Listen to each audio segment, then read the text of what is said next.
The city of Spokane is joining dozens of other cities across the country in asking the U.S. Supreme Court to overturn 2 court cases that put limitations on how they can address homelessness. Natalie Grant shares why not everyone is on board with this latest fight to curb the issue.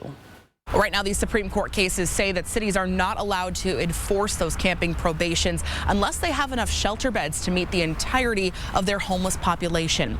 Here in Spokane, that would mean doubling the amount of beds that are currently available, a cost that the city says they can't afford, which is why they're asking the courts to turn the power back over to local governments and how to deal with this issue.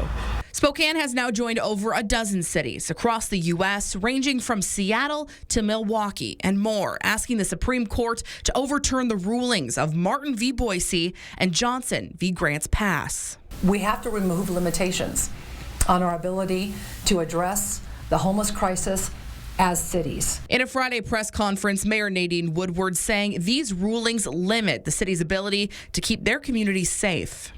Something needs to be done. Local jurisdictions need to have more control about how we address homelessness.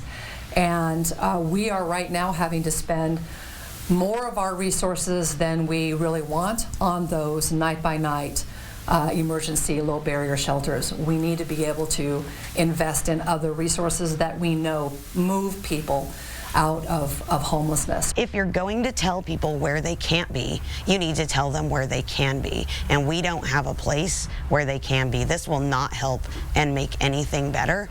On the other side, local homeless advocate Julie Garcia saying this is another way of making homelessness illegal in the city. And in the end, more affordable housing is needed to fix the issue.